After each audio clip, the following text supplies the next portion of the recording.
L'étude de cet ensemble de Domitianés kénélatomiens avec les données que peut nous apporter le dépotoir qui s'étend sur l'esplanade située devant le fort. Vous voyez ici la fouille du dépotoir, l'entrée que nous avons vue tout à l'heure.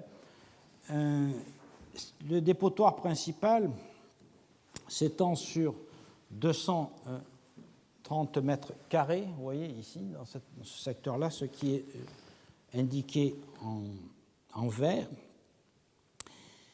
Il y a un petit dépotoir secondaire dans la partie nord ici, qui est séparé par une zone stérile. Le dépotoir principal constituait un volume de l'ordre de 80 mètres cubes. La stratigraphie en est simple, car les déchets ont été répandus à l'horizontale et qu'il s'est produit une forte diminution des volumes des matières organiques qui a entraîné une simplification naturelle de la succession des couches. Pour l'essentiel, les strates sont constituées de gravier mêlés à de la matière organique décomposée, intercalés avec des niveaux de cendres. Alors vous voyez ici ces dépôts qui sont relativement réguliers dans la pente, avec quelques niveaux de cendres qui correspondent certainement au nettoyage du foyer des thermes et des cuisines. Le dépotoir compte 18 unités stratigraphiques regroupant des couches s'étendant sur plusieurs carrés.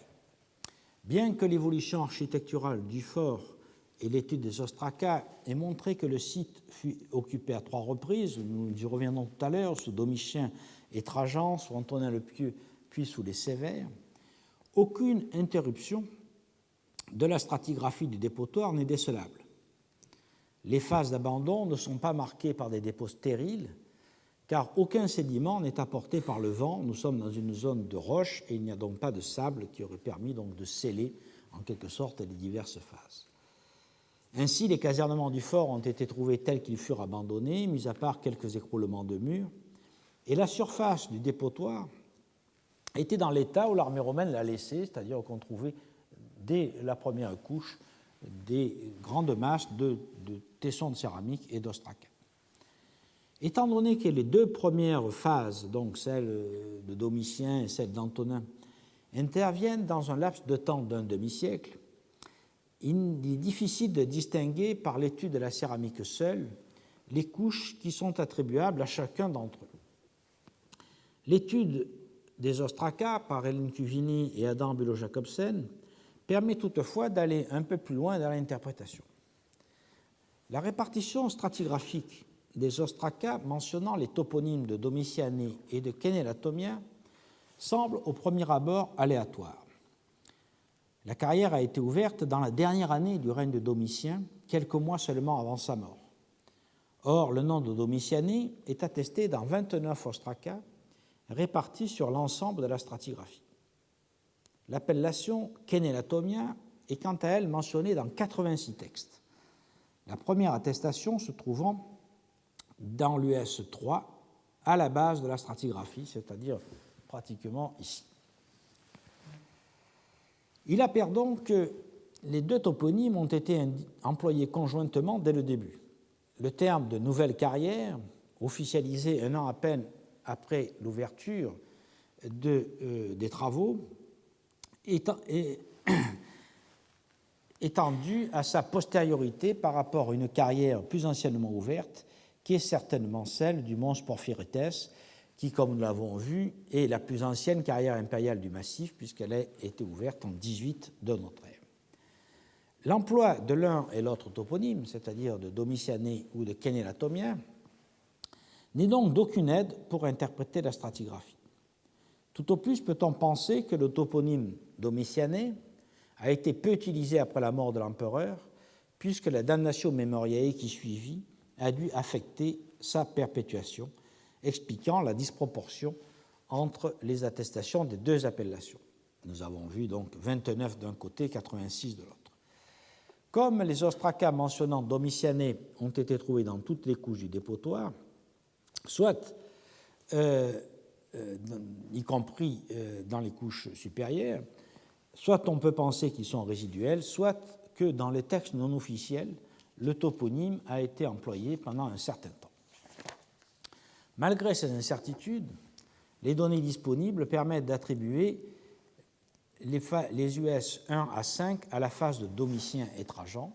Alors ici, vous voyez par contre le matériel du milieu du IIe siècle. Nous sommes dans une couche de la deuxième phase. Et vous voyez ici le diagramme stratigraphique auquel j'aboutis. Donc, ces premières couches qui s'étendent sur plusieurs carrés seraient de la phase Domitien-Trajan. Et à partir de l'US 6 jusqu'à la 16, et pratiquement jusqu'à la surface, nous avons affaire à des rejets qui datent d'Antonin le Pieux. Le nombre respectif de couches, vous voyez ici, qui est plus important, et le nombre minimum d'individus dans chacune des périodes montre que la phase d'Antonin le Pieux marque une occupation plus intense que la première phase, ce qui pourrait expliquer aussi le quasi-doublement des cellules à l'intérieur du fort, comme je vous l'ai montré tout à l'heure, sur laquelle je vais revenir bientôt. Alors poursuivons notre étude par les bâtiments annexes. Autour du fort, on trouve en effet des bâtiments dispersés. Je mentionne seulement les plus significatifs pour notre propos.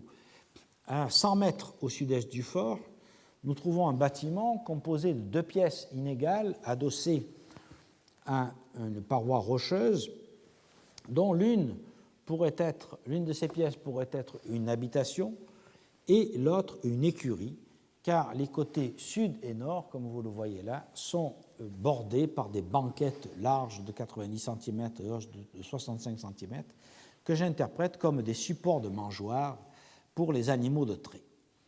Le dégagement de ces 2 pièces n'a révélé aucune trace d'occupation. Les sols n'ont quasiment pas livré de céramique et ces observations indiquent que le bâtiment 6 n'a jamais été utilisé et cela pourrait même expliquer qu'il n'ait jamais été terminé et il pourrait donc correspondre à la phase du milieu du IIe siècle. À une centaine de mètres au nord du fort, ici, se trouve un ensemble formé par 2 bâtiments, un bâtiment carré qu'il faut interpréter comme un scopelos, c'est-à-dire un poste de guet situé sur une hauteur, et au pied, une forge. Les bancs de roche qui se trouvent au pied du scopelos, comme vous voyez là, ont été d'abord exploités pour extraire les blocs qui furent nécessaires à la construction du fort. Par la suite, cet endroit abrité est utilisé pour implanter une forge. Dans une première phase, le forgeron travaillait à l'air libre en installant ses foyers contre la paroi rocheuse. On le voit ici. Ces foyers ont généré une masse de cendres, de charbon et de scories de fer épaisse d'une dizaine de centimètres et couvrant plusieurs mètres carrés.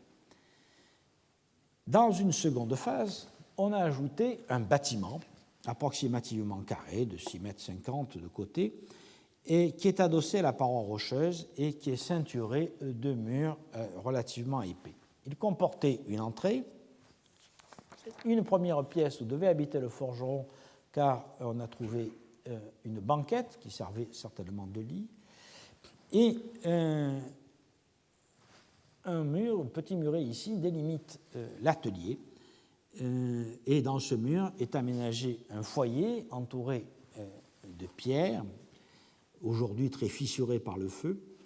Et dans l'angle ici se trouve le bassin de trempe, qui est d'une contenance de 12 litres. Alors, voyons à quoi ça ressemble. Vous voyez ici la forge installée dans le mur et le bassin de trempe sur le côté.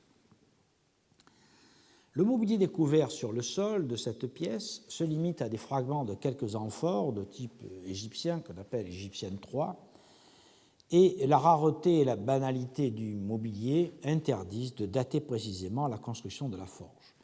On peut toutefois penser que la première phase, celle où le forgeron travaillait à l'air libre, pourrait correspondre à l'occupation originelle du fort, tandis que le bâtiment de forge que nous voyons là aurait pu être construit lors de la reprise de l'activité extractive sous Antonin le Pieux.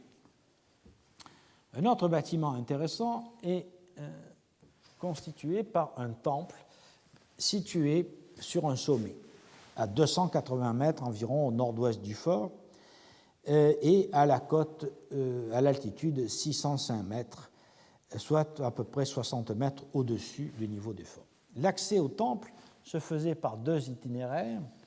Le premier venant du fort, passait par la forge, puis empruntait un sentier enlacé, se terminant par un long escalier. Et un autre venait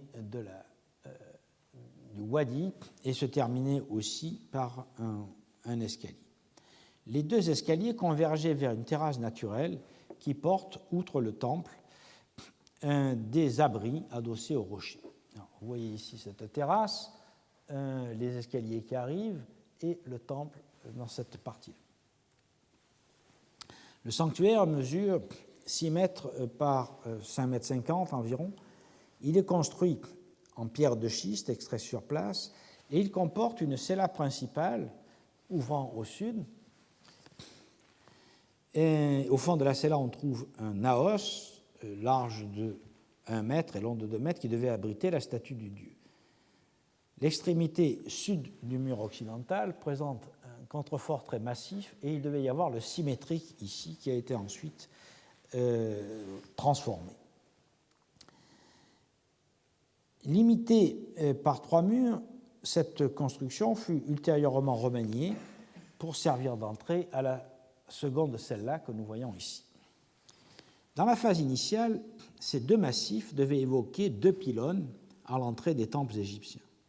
En façade, devant l'entrée, un massif rectangulaire de 1,30 m par 1 m correspond à l'autel. Dans un second temps, donc, comme je vous l'ai dit, on a détruit ce qui devait être un pylône pour créer une deuxième entrée et accéder à une autre cella, possiblement dédiée à un autre dieu. L'ensemble est très ruiné, à la fois par l'érosion et par les destructions effectuées par les chercheurs de trésors qui ont défoncé le sol de la cella principale et de la niche. Le dégagement des structures n'apportait aucune information sur la nature du culte. On n'a trouvé ni statue, ni inscription, ni ex-voto, et à peine quelques tessons d'amphores égyptiennes, des fragments d'une marmite et même d'un plat fabriqué dans les ateliers d'Assouan. On pourrait aussi penser que le sanctuaire n'a pas été terminé, comme un certain nombre d'autres bâtiments, mais je pense que la présence d'un autel devant l'entrée et la construction d'une seconde celle-là par la suite montrent qu'il a été utilisé pendant un certain temps. Enfin, dans les abords immédiats du site se trouve un cimetière qui s'étend à 240 mètres au sud-est, au nord-est du fort, ici. Il devait compter une quinzaine de tombes recouvertes d'amas de pierre. Toutes les tombes ont été pillées avant notre arrivée et les fouilles complémentaires que nous avons faites montrent la présence principalement d'adultes, mais il y a aussi un enfant en bas âge et les adultes qui ont été retrouvés sont des hommes robustes, probablement des carriers ou des prisonniers, en tout cas des gens trop pauvres pour que leur corps soit transporté dans la vallée. À partir du fort, une voie remontait le wadi et aboutissait aux carrières. Et aboutissait principalement, donc là on le suit bien, la route a été suivie sur le côté, elle a été très souvent emportée par le wadi, et on aboutit ici à la zone des carrières et à un village de carriers qui est implanté à la base du flanc oriental de la montagne bordant le wadi. Le village compte 18 cellules de dimensions inégales, construites avec des pierres de schiste extraites sur place et adossées à la paroi rocheuse. Certaines de ces cellules comportent des lits limités par des pierres. Très très peu de matériel a été découvert dans les ruines, seulement quelques tessons d'amphores égyptiennes et de vaisselle à pâte claire. Mais vous comprenez que la topographie du village fait que les déchets étaient jetés depuis la falaise dans le lit du wadi et évidemment le wadi a emporté toute la céramique. Depuis le village de Carrier, 2 chemins, vous en voyez ici un cas, 2 chemins montent vers les carrières. La carrière la plus proche et la plus intensément occupée a été appelée carrière A. Elle est établie à flanc de montagne, sur la rive droite du Wadi, à l'altitude de 700 mètres, au niveau d'un banc de granit assez facile à exploiter que vous voyez ici. On y accédait par deux chemins. Vous voyez ici la carrière 1. On y accédait par deux chemins, un qui monte en zigzag et une rampe. Et également, on y accédait par ici, depuis le fort principal. L'un et l'autre chemin aboutissaient à la partie méridionale de la carrière, c'est-à-dire ici, et dans une zone plate, une plateforme limitée par un mur de soutènement haut de 1 à 2 mètres, selon les affleurements du rocher. Dans l'espace compris entre les fronts de taille que vous voyez ici et le mur de soutènement, on trouve un sol fait d'éclats de taille de granit et de blocs qui ont été abandonnés. Il y a également ici une construction adossée au rocher. Vous voyez ici une coupe avec un scopelos en partie haute, la falaise qui est très importante, et la plateforme limitée par un mur de soutènement est ici. Donc ce bâtiment qui s'est avéré être une forge qui comportait à l'intérieur une très épaisse couche de charbon de bois et de scorie de fer qui permettent de l'identifier avec certitude. Les fronts de taille sont marqués de lignes de coin ayant servi à extraire les blocs, et ces lignes de coin sont visibles aussi bien au-dessus de la forge que le long des parois rocheuses. Vous voyez ici un bloc qui a été cassé en cours d'extraction, et vous voyez en plusieurs endroits ces blocs qui sont ces lignes de coin qui sont tout à fait identiques à celles qu'on trouve au Mons Claudianus et au Mons Porphyrites, montrant la même technique d'éclatement de la roche par donc des lignes de coin de fer enfoncées à la masse entre deux plaquettes de fer, ce qu'on appelle les parasphénias, qui sont souvent mentionnés dans les ostracas. Les fronts de taille montrent qu'on a tenté d'extraire des blocs parallélépipédiques de moyenne dimension, et vous voyez ici quelques blocs qui sont semi-finis et prêts à être descendus par les rampes. Voici ici un front d'extraction avec ces lignes de coin, et ici un de ces blocs en cours de taille préparatoire. Comme je vous l'ai indiqué pour le Mons Claudianus, on essayait de dégrossir au maximum les blocs de façon à limiter le poids, évidemment pour les transporter plus facilement. Un des blocs trouvés dans le Wadi porte l'inscription RPP, qui doit être interprétée comme l'inscription RACLP du Mons Claudianus, en développant R en Recensitum et P en Porphyrites, ce qui indique que l'administration devait considérer que la Kenelatomia, la nouvelle carrière, faisait partie du Metallon Porphyritou, ce qui est d'ailleurs logique puisque la carrière est située dans le même massif que celle de Porphyre que nous avons vue tout à l'heure. Les blocs de la carrière étaient descendus par deux rampes. La rampe sud, ici, n'est pas bordée de constructions cylindriques comme la rampe nord. Vous voyez ici les constructions cylindriques en partie préservées, ce qui montre qu'elle n'a pas été achevée. Par contre, la deuxième rampe de bloc, donc située au milieu de la carrière, bien qu'elle soit très fortement érodée, a livré ces cairns dont nous avons vu des exemplaires très bien conservés au Mons Porphyrites et qui servaient donc à descendre les blocs vers un quai de chargement situé au pied de la montagne en bordure de la voie. Nous avons vu que ces rampes sont systématiques au Mons Claudianus et au Mons Porphyrites, et je crois qu'il ne faut pas interpréter les cairns comme des piles de pierres tenues en réserve pour l'aménagement des rampes, comme le voulait David Peacock, mais plutôt comme des constructions destinées à fixer des assemblages de cordes pour freiner la descente des blocs. Alors, ici, donc, les rampes. Là, vous voyez la carrière vue de face avec son grand mur de soutènement et le départ de la rampe, une rampe ici et l'autre rampe part comme ceci. La carrière B, elle, est située au nord de la carrière A, à mi-hauteur de la montagne, entre les altitudes 805 mètres et 830 mètres. On y parvenait depuis le village par un chemin muletier en lacet et un second sentier suit la face méridionale d'une arête rocheuse. Les deux chemins se rejoignent au niveau, vous voyez ici, d'un chicot de granit, vous voyez le sentier muletier, se rejoignent donc au niveau d'un chicot de granit, d'où les ouvriers ont extrait des blocs pour construire la rampe de descente que nous voyons ici.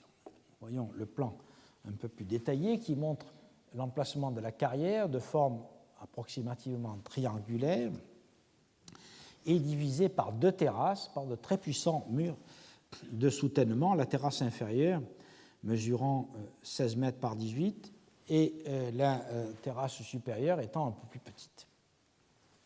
La paroi ouest, ici abrupte, a été partiellement préparée pour l'extraction des blocs de granit et on voit plusieurs encoches de blocs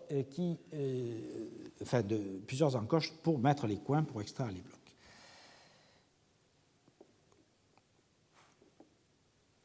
Dans la partie supérieure aussi, on assiste à un dégagement de la roche et vous voyez ici un chicot qui est resté avec l'emplacement des coins. La terrasse supérieure, qui mesure 26 mètres par 11, est limitée par un puissant mur de soutènement à nouveau et elle est jonchée de blocs en cours de taille. Au sud-est, la paroi atteint un massif de granit taillé pour ménager un couloir, que vous voyez ici. Le couloir, pardon. Ici. Ce passage, large de 5 mètres, met en communication la carrière B et la rampe construite pour franchir le Talweg. Vous voyez cette rampe, et là, les blocs qui ont été dégagés. Le couloir était destiné à permettre l'évacuation des blocs, mais il n'a pas été terminé. Un pan de roche détaché de la paroi ouest gît au milieu et n'a pas été enlevé. Au-dessus de la paroi ouest de la montagne se trouve un autre front de taille et une aire d'extraction qui montre qu'on a effectivement tiré des blocs, mais probablement pour la phase préparatoire, c'est-à-dire la construction des murs de soutènement et de la rampe.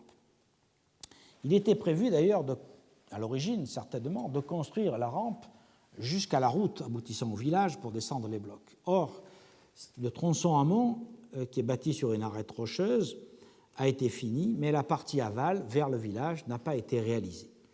La rampe inachevée s'arrête brusquement sur un bloc. De plus, la jonction entre la rampe et le couloir, nous l'avons vu, n'a pas été réalisée. Donc, il s'agit maintenant, à partir de tous ces éléments, de synthétiser les données pour examiner l'évolution de cette carrière, comme nous l'avons fait pour les précédentes. Je pense qu'on peut scander l'histoire de cette carrière en 5 phases que l'on retrouve dans le fort et dans les carrières. La première phase est constituée par la construction elle-même du fort à la fin du règne de Domitien en 96. Outre l'enceinte qui fait le tour du fort, on peut attribuer à cette phase les blocs A, B, C et F, laissant au centre du fort une large allée de 7,60 m qui dégageait bien l'îlot A et devant laquelle se trouvait une vaste place que l'on peut voir ici. L'îlot A était destiné, nous l'avons vu, au logement de l'encadrement. La pièce centrale 3, vitale par la présence de la citerne, servait aussi de sanctuaire où 3 divinités devaient être vénérées. Les 3 niches devaient abriter leurs statues.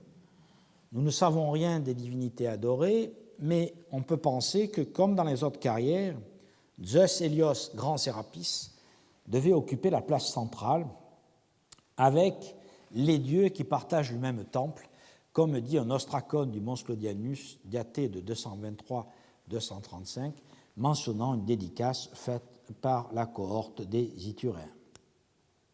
La présence de part et d'autre du Sacellum des pièces qui communiquent avec lui les identifient d'une part comme le Praetorium, certainement ici, et d'autre part comme les Principia dans cette zone.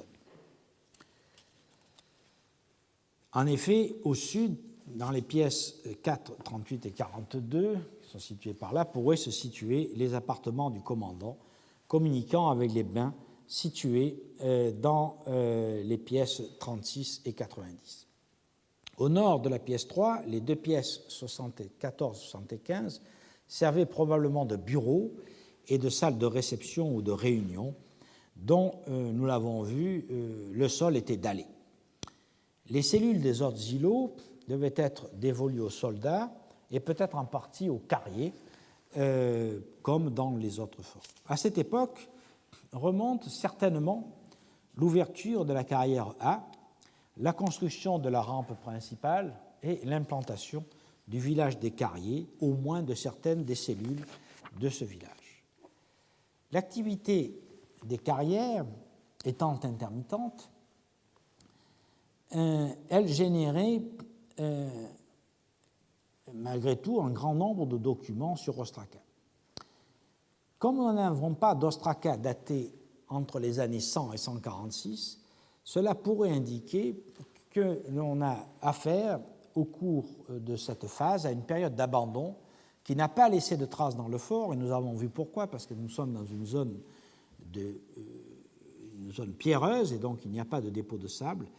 Et je propose donc d'appeler cette phase intermédiaire entre les années 100 et 146 la phase 2, et ça correspondrait donc à un abandon. Une phase 3 est marquée par la densification des cellules d'habitation.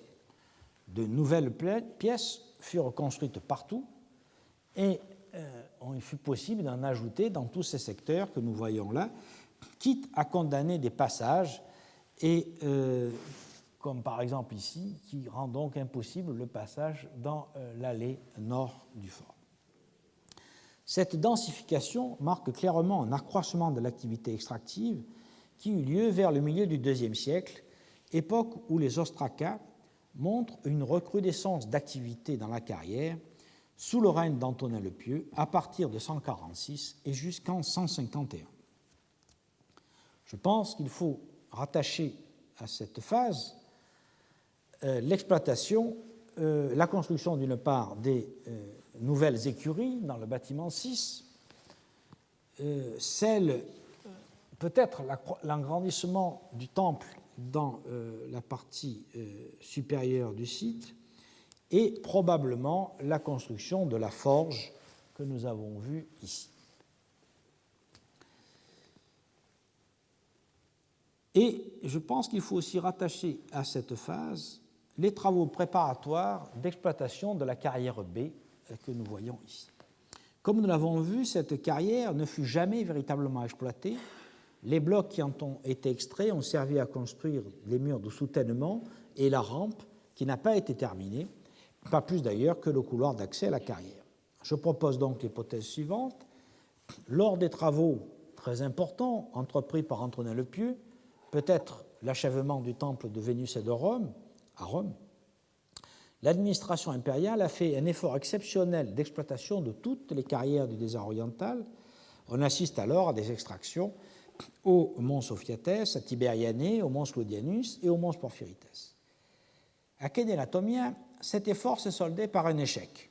La nouvelle carrière, celle que j'appelle B, n'a peut-être pas donné les résultats escomptés, peut-être parce que les blocs étaient trop fissurés et qu'on ne pouvait pas extraire de gros blocs. Mais cela ne me paraît pas certain, car une autre alternative est possible que finalement je préfère. Je crois que, après le milieu du IIe siècle, les travaux importants à Rome commencent à toucher à leur fin, notamment les travaux donc, du temple de Vénus et de Rome. Et il est possible que l'administration ait décidé alors de renoncer à exploiter tous les fronts de carrière du désert pour concentrer ses efforts sur seulement 2 grands gisements, ceux du mons Claudianus et ceux du mons Porphyrites. Nous avons vu il y a 15 jours et aujourd'hui que l'on assiste en effet, dans la seconde moitié du IIe siècle, à une décroissance de l'exploitation de ces 2 carrières, certainement au mons Claudianus et peut-être au mons Porphyrites. Et d'autre part, nous avons vu précédemment que les carrières du mont Sophiates semblent définitivement abandonnées après le milieu du IIe siècle. Donc, il me semble que l'abandon est peut-être plus lié à une décision conjoncturelle qu'à la qualité elle-même de la pierre. De toute façon, il est vraisemblable qu'on utilisait cette pierre principalement pour faire des plaquages, et donc peu importait qu'on puisse tirer de gros blocs ou non. Une phase 4 correspond à une nouvelle phase d'abandon après 150, année 150-151, année du dernier ostracon daté, et probablement peu après parce que je n'ai trouvé nulle part de ces gourdes d'Assouan que nous avons vues dans plusieurs sites, notamment sur les routes qui mènent à Bérénice, ces gourdes d'Assouan qui commencent à être diffusées durant la seconde moitié du IIe siècle et qui sont totalement absentes à la fois des couches d'occupation du fort et des couches des déchets du dépotoir. Donc je crois que nous avons une phase d'abandon à peu près certaine qui pourrait avoir duré environ un demi-siècle. Et puis on assiste à une phase 5 qui désigne une réoccupation du fort qui dura, je le crois, peu de temps, peut-être quelques mois, voire moins. Lors de cette phase, le fort était déjà partiellement ruiné et il fut réoccupé seulement en partie. L'ancien sanctuaire fut désaffecté, donc on désaffectait ça, et on construisit devant les niches qui devaient abriter les statues divines des murs qui correspondent à une cuisine. Les pièces 74 et 75 furent alors nettoyées et une vasque fut construite dans une niche ménagée dans le bouchage de la porte entre la pièce 3 et la pièce 75, c'est-à-dire ici. C'est dans ces pièces que le centurion Caninus Donisius prit ses quartiers, si l'on en croit les lettres qui ont été trouvées. Un nouveau sanctuaire fut alors construit, ici, nous l'avons vu tout à l'heure, et cette pièce qui comportait un couloir central longé de 2 banquettes accessibles par des escaliers évoque un mitréum. Un mitréum qui, comme vous le savez, a un couloir central encadré de banquettes et terminé par un support d'autel au centre du couloir. Mais des sanctuaires construits dans les forts du désert oriental au début du IIIe siècle, tels que ceux de Koussour-al-Banat ou de Didumoy, présentent des plans analogues sans qu'aucune attestation du culte de Mitra ne leur soit associée.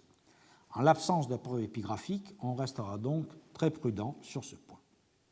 Le mobilier trouvé dans les couches de cette phase est datable de la fin du IIe et de la première moitié du IIIe siècle. Alors comment expliquer cette réoccupation ? Dans la mesure où je n'ai pas pu individualiser de véritables niveaux de déchets de cette époque dans le dépotoir extérieur, mais seulement quelques tessons jetés en surface, et que le mobilier à l'intérieur du fort est rare et limité à quelques pièces, pas plus d'une vingtaine, je pense qu'on peut interpréter la réoccupation de l'époque sévérienne comme une tournée d'inspection destinée à éclairer l'administration sur l'opportunité ou non de rouvrir la carrière de Kénélatomia. Il est significatif que ces niveaux livraient de la correspondance montrant qu'un centurion réside sur place. Nous nous rappelons que c'est un centurion, Caius Cominius Legas, qui fut envoyé dans le désert sous Tibère pour découvrir les gisements de porphyre et les mettre en exploitation. Ce sont aussi des centurions, Annius Rufus, Valvenius Pruscus et Avitus, qui commandent le mons Claudianus au moment des grands travaux d'extraction nécessités par la construction du forum de Trajan entre 110 et 118. Sous Antonin, lors du pic d'activité, le centurion s'appelle Plotinus. Nous le savons par l'ostracon Loclode 868. Un centurion est aussi attesté au Mont Sophiatès vers 150. Probablement, nous l'avons vu à nouveau au moment d'une forte activité. Enfin, c'est le centurion Décimus qui commande le fort de Koussour-Albanat sous les Sévères lorsqu'il s'agit de créer la ligne de communication optique entre Myosormos et Coptos, là encore un projet qui est avorté. Donc l'administration envoie un officier pour inspecter la carrière et prendre une décision quant à son ouverture. Mais à quelle occasion? Pour cette période, on pense bien entendu soit à la construction du septisonium de Septime Sévère, soit à la décoration des pavements des thermes de Caracalla, dont le gros œuvre commence en 211-212 pour s'achever en 216. Je propose donc de dater la mission du centurion Caninius Donisius de cette période, où l'on recherchait probablement des pierres spectaculaires pour mettre en valeur ces ouvrages colossaux.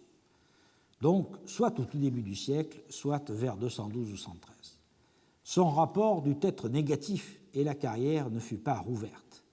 D'ailleurs, Hélène Cuvini me dit que Caninius Donisius était, semble-t-il, un personnage timoré. Cela a pu jouer dans la décision.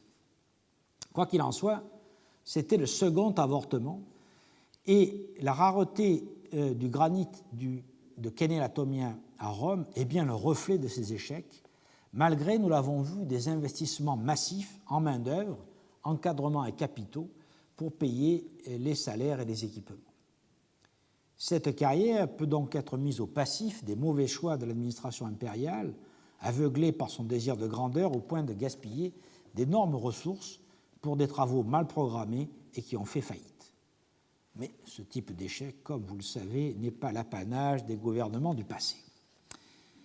L'examen des deux carrières A et B de Kénélatomien, et que nous revoyons sur cette diapositive, apporte des enseignements quant à l'organisation des travaux d'exploitation. Étant donné l'hostilité du milieu, avant d'implanter une nouvelle carrière, il convenait de mettre en place une base de vie, le fort, un réseau de communication, les voies, et des points d'eau. Ensuite, on créait une base avancée, ici le village des Carriers, afin d'éviter aux travailleurs de rentrer tous les soirs jusqu'au fort. Puis, de ces deux bases, on lançait des chemins vers les bancs rocheux que l'on désirait exploiter. Il fallait en effet amener outils, matériaux et hommes à pied d'œuvre. Ces chemins sont suffisamment larges et peu inclinés pour permettre le passage d'ânes qui servaient à tous les transports. La troisième étape consistait à dégager les bancs de roches exploitables et, en utilisant les blocs bruts, à construire des terrasses pour travailler à l'aise. Ensuite seulement, commençait l'exploitation véritable et il convenait à ce moment-là de construire les rampes pour descendre les blocs vers la route.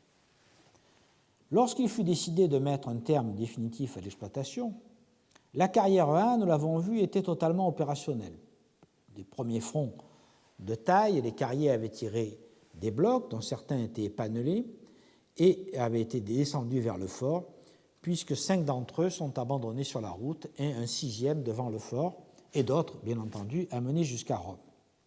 Une forge avait été construite et fonctionnait pour les besoins des carriers, et nous avons vu à l'occasion du Mons Claudianus qu'il fallait reforger les outils plusieurs fois par jour. La rampe numéro 2 était équipée de ces cairns cylindriques et donc avait servi à descendre les blocs. La carrière B, en revanche, était loin d'être en état d'exploitation. Les terrasses étaient construites, 2 fronts de taille avaient été préparés mais non exploités, car les rampes n'étaient pas achevées. La rampe bute sur des rochers en cours de dégagement et s'élève, nous l'avons vu, jusqu'à un couloir qui n'a pas été terminé. On peut donc affirmer qu'aucun bloc n'a jamais été descendu de cette carrière. Tous les blocs extraits ont servi à la construction des murs de terrasse et des rampes. À la différence de la carrière A, d'ailleurs, la carrière B ne livre pas d'amas d'éclat de taille ni de blocs dégrossis. Au total, on peut penser que la plus grande part des deux périodes principales d'occupation de Domitian et Kénélatomien a été employé à préparer l'exploitation et que, peut-être à cause de la qualité de la pierre, l'ordre d'arrêter les travaux est venu alors que le complexe était à peine opérationnel et même non terminé. De la première tentative, qui dura peut-être 2 ou 3 ans, dateraient donc les débuts d'exploitation et tout aux parties du village, et la deuxième tentative, qui dura 5 ans, environ au milieu du IIe siècle, daterait la continuation d'exploitation de la carrière A et l'ouverture de la carrière B. Quant à la troisième tentative, au début du IIIe siècle, nous avons vu qu'elle s'est probablement bornée à une inspection, peut-être à quelques tests, mais pas à un véritable travail de carrière. Que ce soit au Mons Claudianus, au Mons Porphyrites ou à Kénélatomien, les rampes aboutissaient à des quais de chargement. Au Mons Claudianus, par exemple, il mesure entre 30 cm et 1,40 m de hauteur pour une longueur pouvant aller jusqu'à 26 mètres dans le cas de la carrière 109 du Mons Claudianus. Au Mons Porphyrites, on devait tirer dans les blocs dans les wadis jusqu'à un grand quai de chargement que nous avons vu et qui est situé sur le flanc oriental du massif. Le type de transport dépendait de la grosseur des blocs. Les petits blocs et les blocs moyens, tels que les blocs destinés au sciage pour les plaques, les chapiteaux et les bases, voire les baignoires et les bassins, ainsi que les petites colonnes, pouvaient être chargés sur des chariots. 3 ostracas publié par Adam Bülow-Jacobsen dans son ouvrage sur les carrières, sont significatifs. Dans l'ostracone du Claudianus 880, daté vers 150, Socrates, qui est qualifié d'ergodotes, c'est-à-dire de contremaître, informe Athénodoros qu'une charge est prête sur la rampe et il demande qu'on lui envoie des chariots. Dans l'ostracone 884, le même Socrates demande qu'on lui envoie un certain individu, qui est qualifié de décanos, pour qu'il fasse descendre 2 pierres et qu'il les mette sur des chariots. Enfin, l'ostracone 896, toujours du même Socrates, est une lettre qui répond au secrétaire Hermaïscas au sujet des pierres à charger sur un chariot à 2 roues, et donc on suppose des pierres légères. Les chariots courants étaient en fait dotés de 4 à 8 roues. Ils pouvaient transporter des colonnes d'un diamètre de 1 mètre et d'une longueur de 6 à 9 mètres et d'un poids de 10 à 20 tonnes, comme les 4 colonnes encore en place sur la rampe au débouché du Pilar Wadi au Mons Claudianus que vous voyez ici. Ce sont des chariots de ce type qui étaient employés certainement pour transporter les blocs des carrières du Mons Porphyrites et du Mons et de Kénélatomia, dont nous avons vu qu'ils sont en général relativement petits ou en tout cas de moyenne dimension.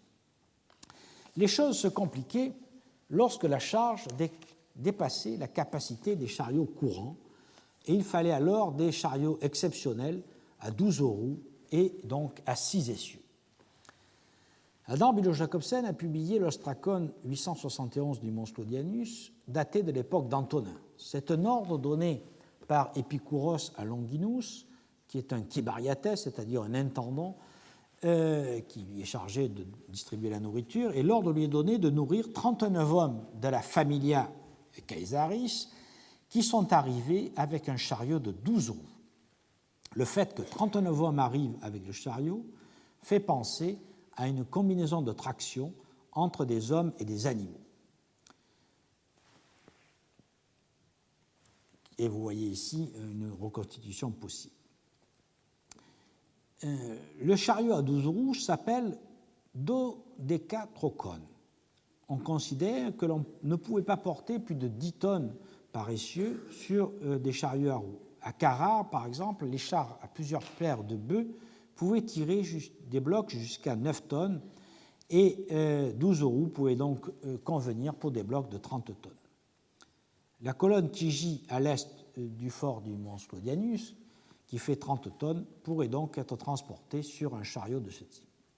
Lorsqu'on dépassait les 30 tonnes, comme pour les colonnes de 50 pieds du Panthéon ou les colonnes de 60 pieds pesant 207 tonnes, qui sont encore dans la carrière du mont Sclodianus, il fallait des moyens exceptionnels, des traîneaux posés sur des rouleaux, comme on savait le faire depuis les temps pharaoniques et depuis les rois d'Assyrie à tout le moins.